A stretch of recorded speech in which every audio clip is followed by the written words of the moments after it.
Good morning friends. GST platform के YouTube channel में आप सभी का स्वागत है। जी हाँ फ्रेंड्स, सुप्रीम कोर्ट के ऑर्डर के बाद ट्रांजिशनल क्रेडिट यानी कि जो आपका जीएसटी से पहले का क्रेडिट है उसे अब ओपन किया जाना है 1 अक्टूबर से। जुड़े रहिएगा इस वीडियो के एंड तक ताकि आप ये समझ पाएं कि क्या अब आप उस पुराने इनपुट टैक्स क्रेडिट को लेने के लिए एलिजिबल है या नहीं, यानी कि अब आप ये फॉर्म फाइल कर पाएंगे या नहीं कर पाएंगे। इसके लिए गवर्नमेंट ने सीबीआईसी ने सर्कुलर इशू किया था, सर्कुलर नंबर 180, जिसका एनालिसिस भी आपको हमारे अगले महीने की टैक्स मैगजीन में देखने को मिलने वाला है। तो अगर आप लोगों ने अभी तक टैक्स मैगजीन का सब्सक्रिप्शन नहीं लिया है तो दिए गए नंबर्स पे कॉल करके व्हाट्सएप करके आप टैक्स मैगजीन का सब्सक्रिप्शन ले सकते हैं, जिसमें आपको monthly GST and income tax से रिलेटेड अपडेट्स प्रोवाइड किए जाते हैं मंथ ऑन मंथ बेसिस पे। अब यहाँ अगर आप देखेंगे इस सर्कुलर के अंदर 2 डिक्लेरेशंस जो हैं वो मांगी गई है। इसमें पार्ट ए डिक्लेरेशन है जिसमें आपसे ये पूछा गया है कि आपका बिजनेस क्या है, आपने name and style of business जो आपके जीएसटी सर्टिफिकेट में है वो क्या है। इसके बाद सबसे इंपॉर्टेंट चीज है वेदर ट्रांजिशनल क्रेडिट 1 और ट्राइंग टू फर्निश्ड अर्लियर। अब ये भी हो सकता है कि आपने ऑलरेडी ट्रेंड 1 का रिटर्न या फॉर्म जो है वो फाइल किया है, अब आप उसे रिवाइज करना चाहते हैं, कोई गलती आपकी हो गई थी। लेकिन यहां पर एक पॉइंट ध्यान रखिएगा, अगर ट्रेंड 1 आपने भरा और उसके अंदर कोई गलती हो गई जिसके लिए एडजुडिकेशन यानी कि डिपार्टमेंट ने ऑलरेडी प्रोसीडिंग्स कर रखी है या आप अपील में गए हुए हैं, तो इस सिचुएशन में आप दोबारा से फ्रेश ट्रेंड 1 जो है 1 अक्टूबर ऑनवर्ड्स नहीं भर सकते। तो पहला सिचुएशन तो ये है कि आप अगर डिस्प्यूटेड ट्रेंड 1 के अंदर ऑलरेडी हैं, आपका ट्रेंड 1 ऑलरेडी डिस्प्यूटेड लेवल पे है, चाहे वो एडजुडिकेशन लेवल पे ही क्यों ना हो, आपको ये फ्रेश एप्लीकेशन का बेनिफिट नहीं मिलने वाला है। सबसे पहला पॉइंट तो यही है। अब यहां पर डिटेल्स मांगी गई है कि आपने ट्रेंड 1 पहले फाइल किया है या नहीं। अगर आप यहां नो करते हैं तो आपको फर्दर डिटेल्स डालने की जरूरत नहीं है। अगर आप यस करेंगे तो आपसे फिर से फर्दर डिटेल्स मांगी जाएगी जो आपको अवेलेबल ट्रेंड 1 जो कि पीडीएफ में आपको मिल जाएगा उसके बेसिस पे तैयार कर लेना है। इसके लिए हम लोग बाद में करेंगे बात। सबसे इंपॉर्टेंट जो चीज है वो है पार्ट बी। इसमें आपको पता लगेगा कि आप एलिजिबल हैं या नहीं ट्रेंड 1 का फॉर्म या ट्रेंड 2 का फॉर्म जो 1 अक्टूबर से खुलेगा उसे भरने के लिए। यहां पूछा गया है आई अपना नाम, डेजिग्नेशन जो कि ये फॉर्म भर रहा है ऑन बिहाफ ऑफ जो भी रजिस्टर्ड पर्सन का नाम है वो, जीएसटी नंबर, ये सब। डिक्लेरेशन क्या है, I we have submitted all the returns for the period January 17 to June 17। यानी कि लेट्स सपोज आप वैट का क्रेडिट लेना चाहते हैं तो उसके लिए आप 1 अक्टूबर से जो ट्रांजिशनल क्रेडिट का फॉर्म है वो तभी भर पाएंगे जब आपने जनवरी 17 से लेके जून 17 की जो भी पेंडिंग वैट रिटर्न्स हैं वो फाइल कर दी होंगी।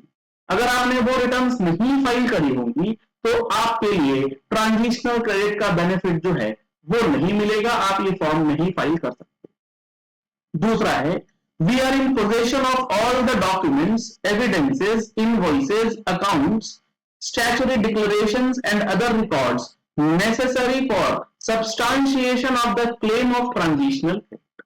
जो भी आप इनपुट टैक्स क्रेडिट या ट्रांजिशनल क्रेडिट लेना चाहते हैं 1 अक्टूबर ऑनवर्ड्स, उससे रिलेटेड जो भी डॉक्यूमेंट्स हैं, जो भी रिटर्न्स हैं, जो भी इनवॉइसेस हैं, जो भी एविडेंसेस हैं या जो भी स्टैट्यूटरी डिक्लेरेशन जैसे C form, F form, H form, तो यहां पर वो सारे फॉर्म्स, वो सारे डॉक्यूमेंट्स, वो सारे दस्तावेज जो हैं आपके पास अवेलेबल होने चाहिए, क्योंकि हर एक केस का वेरिफिकेशन जो है टैक्स ऑफिसर्स करने जा रहे हैं।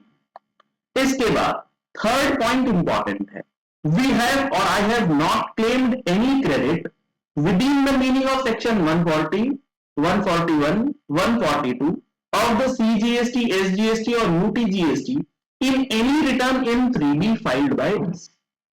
यानी कि ये हो सकता है कि 27 दिसंबर 2017 जो ओरिजिनल ड्यू डेट थी ट्रांजिशनल क्रेडिट के फॉर्म्स को फाइल करने के लिए, वो निकल जाने के बाद जो आपका पेंडिंग क्रेडिट रह गया था वो आपने जीएसटीआर 3B के अंदर ऑलरेडी क्लेम कर लिया है। अगर आपने ऐसा कर दिया है तो आपको ये दोबारा से जो 1 अक्टूबर को फॉर्म ओपन होगा उसमें डिक्लेरेशन नहीं डालना है।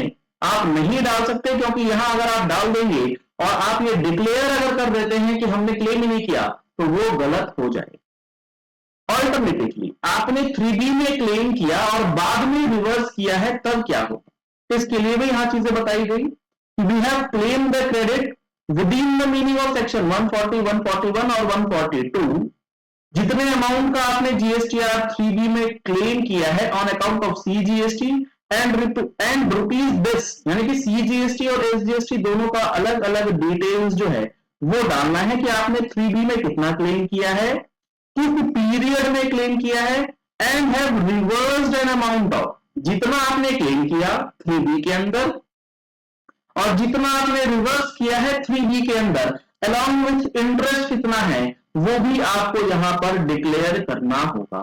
तो अगर आपने रिवर्सल कर दिया है तो आपके लिए ऑप्शन है कि अब आप भर सकते हैं, लेकिन उसका इंटरेस्ट पेमेंट आपने किया है या नहीं तो उस चीज को चेक करना जरूरी है।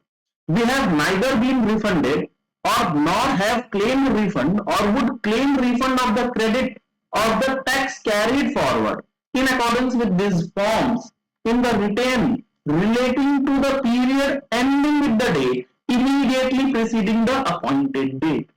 यानी कि हो सकता है आपने जो रिटर्न फाइल करी है उस रिटर्न के अंदर जो क्रेडिट आपको मिल रहा था उस क्रेडिट का बेनिफिट आपने जीएसटी के अंदर नहीं लिया, ड्यू डेट पार हो गया तो आपने एग्जिस्टिंग लॉ के अंदर ही रिफंड के लिए अप्लाई कर रखा है या आपको उसका रिफंड मिल गया।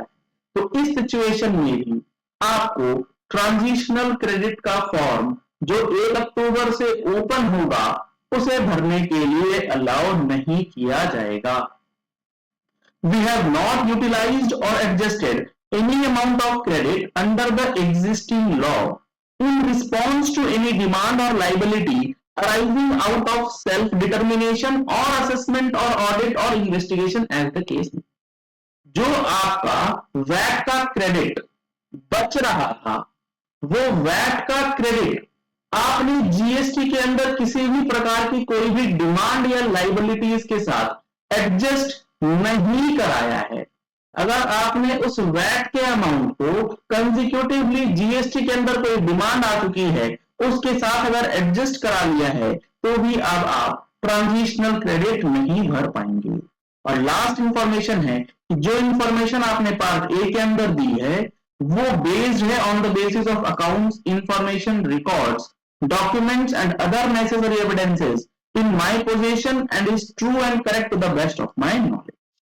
तो यहां पर काफी सारी चीजें आपको ध्यान में रखनी है ये नया ट्रांजिशनल क्रेडिट का फॉर्म जो है उसे फाइल करने से पहले।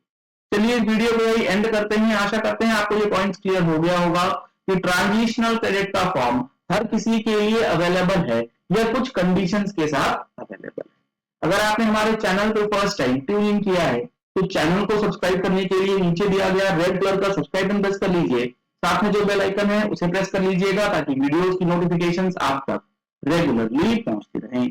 Thank you, have a nice day.